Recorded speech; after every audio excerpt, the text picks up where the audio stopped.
Hi everyone, and welcome back to my channel. My name is Sarah Mpolekanda and I'm an architect based in the UK with over 15 years of experience. If you're new here, welcome. If you're returning, hi, how are you? Today what I will be sharing is a webinar that I recorded just a tiny little bit to give you guys a taste so that you can join us in the next session that we will have.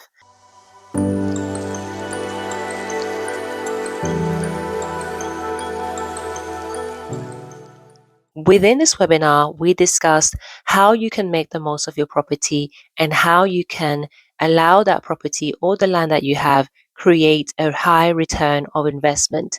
I really hope that you enjoy this video and that you learn from it. You will notice that my face isn't shown on there because unfortunately my camera failed me today, but that did not stop us from going ahead and carrying on with the session. What matters to me the most is that homeowners, developers, and investors make the most of their projects, not just making it another building that's out there or another project, but really designing it in an efficient way that will allow people to stay within those buildings long term. So I really hope that you enjoy this video and share it with others who have projects that they have been thinking about doing but have not quite taken a step yet in order for this to give them the boost that they need. About architecture, but not limited at that. There's also the whole property aspect of architecture. There's the land opportunities that you have. And recently I was just watching, I think it was yesterday, I was listening to the news and they were saying that since 2020 not many people are buying land, and there's this whole debate about whether if you do buy the land, how much will it increase in value over the years, and then also when you do buy the land, what is it that you need to be doing to in order for that land to kind of give you the profit back, basically. So I've always been interested in architecture and the whole aspect of the design world of architecture, but also if you do have a home, how much can you do in order for you to maximize its potential? I think that's probably the right word to use. So here I'll just go through a few slides with you. So it's all about property ROI, but leaning more towards the design aspect. So just to be transparent and clear, I'm not going to go into mortgages. I'm not going to go into advising you which bridging loans you should, those kind of financial aspects, because I'm not a professional in that, so it doesn't make any sense to go down that route. So what you walk away with hopefully is a project assessment, helping you to understand within the conversations that we'll have helping you to understand if what you want to do makes sense, or if you are thinking in the direction that you need to be thinking in, so that you can make the most of your property or your land or projects that you might have. So project assessment, how to assess if a project is worth pursuing before committing time and capital. So I meet a lot of people who see a building and then they say to themselves that it's the best, it's worth pursuing, but they haven't done any risk assessments. So in the sense of checking out the building itself, having a surveyor come and check whether it is suitable to purchase or to invest in. So that's one. Design aligned to ROI. So how to align every design decision with financial performance and value. So you want to say, for example, you have a property and you say you want to extend it. How far out are you actually allowed to extend it? What can you do within the permitted development zones or areas, or full planning? What is it that you're allowed to do? And then where projects lose money. So how funding strategies and development decisions directly influence project outcomes. You can have a project in mind and a builder can come up to you and say, well, this project will cost, let's say, 50K.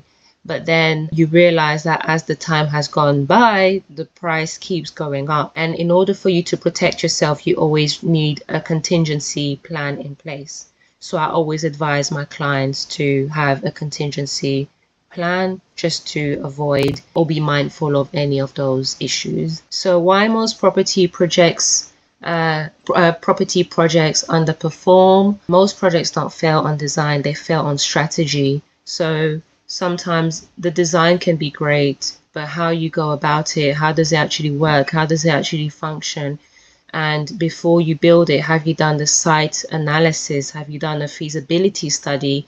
Have you looked into the ground? Right now, there's this whole idea of, building in brown belt, in green belt. So in areas where we weren't previously allowed to build on, but now the government is looking into that and seeing, are we able to build in those areas, because of the rate of homelessness that's increasing. So what can we actually do? So then, if you guys have any questions in the meantime whilst I'm talking, just do write it in the chat or let me know. So design led without financial clarity, decisions driven by aesthetics rather than what the market would actually pay for.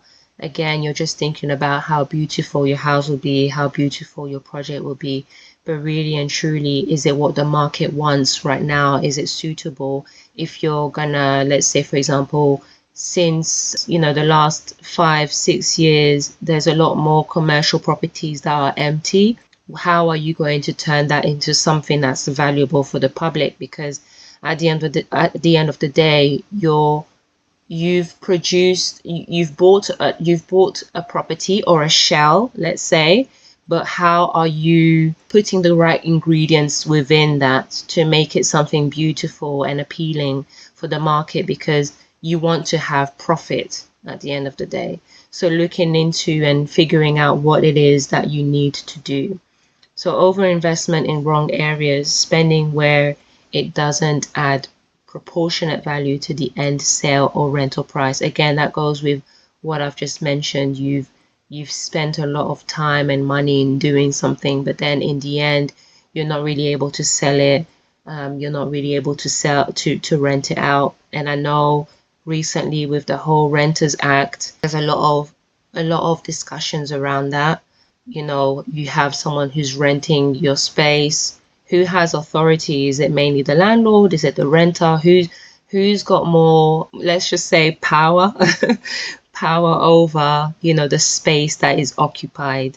And I know that we'll see how that plays out within the next couple of years, but from May the 1st, renters will have more authority, it seems like, which is what the government is trying to put in place.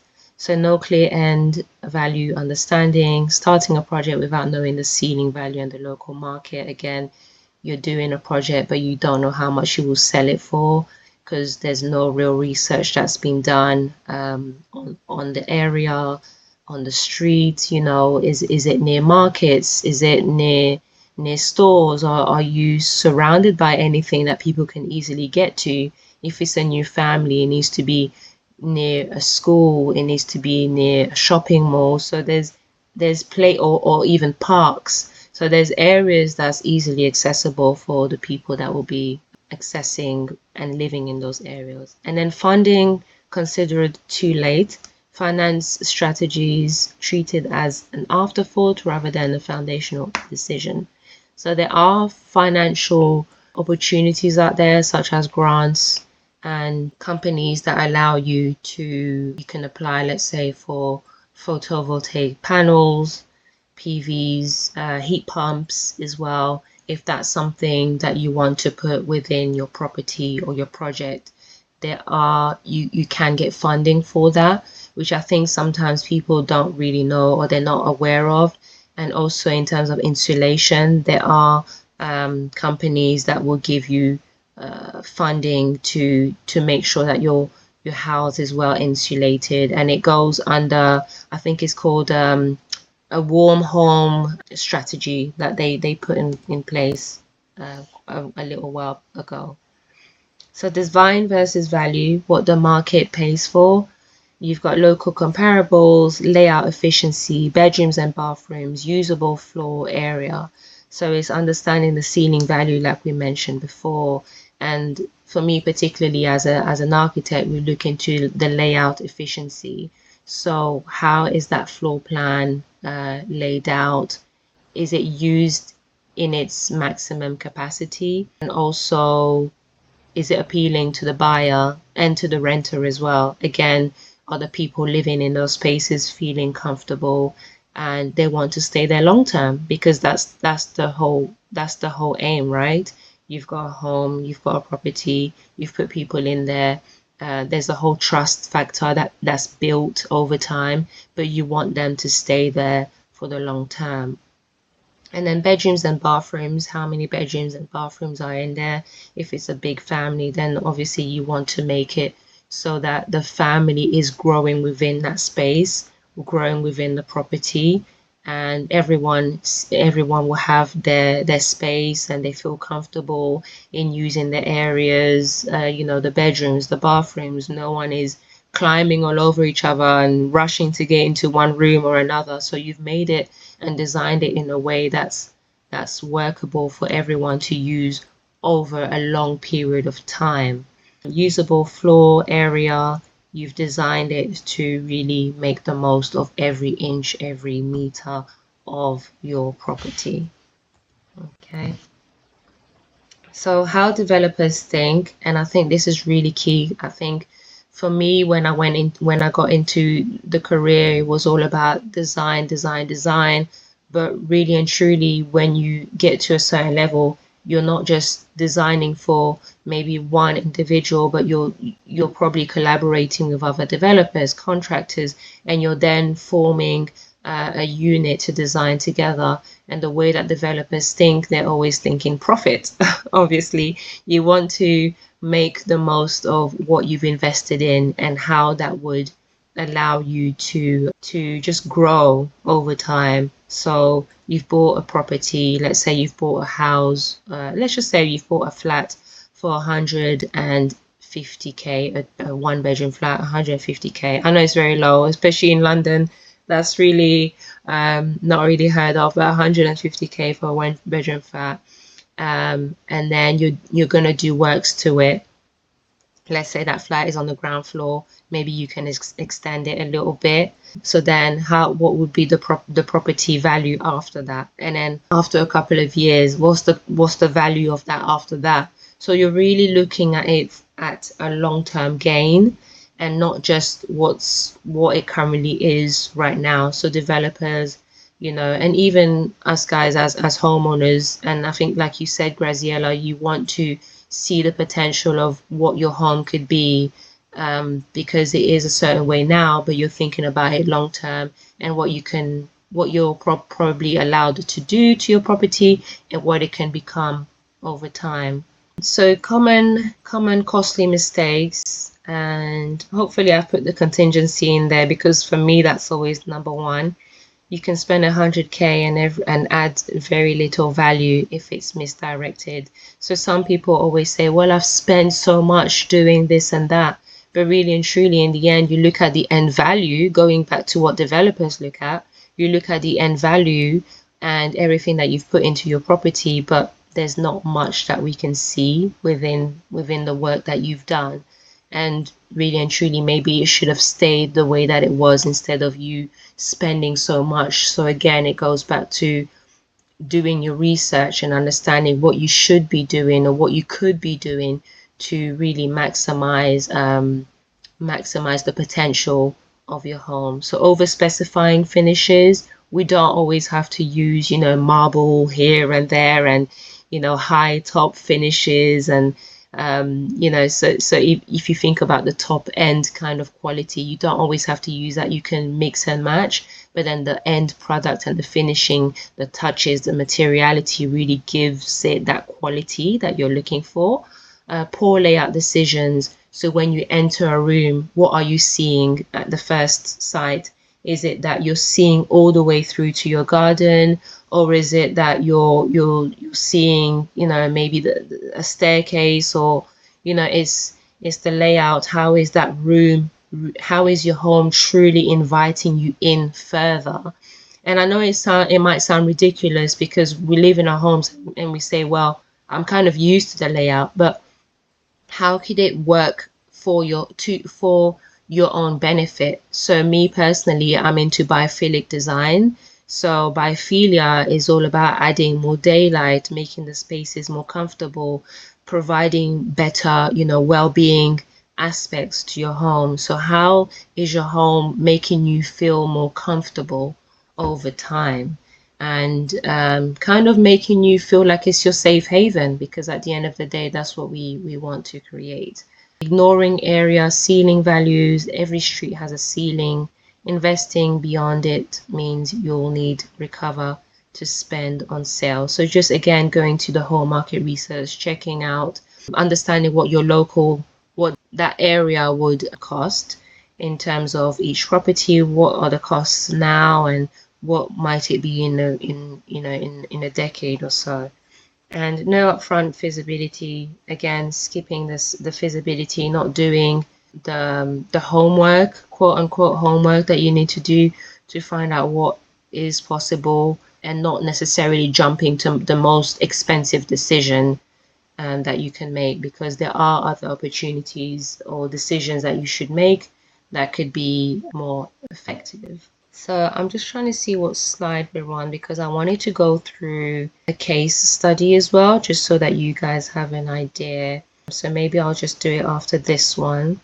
So from design-led to strategy-led, old approach, what do I want to build? And the new approach, and the way that you should be thinking, is what will create value in this market, and what would also create value for you. So the feasibility first, which is always key. Market-led decisions, trying to see what's being done around the area, and is it also suitable for your property and for your purpose, for your home.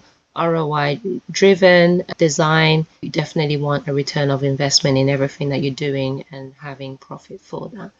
The old approach would be design first thinking. So always thinking, this is what I want, this is what I want to achieve, this is what I want it to look like.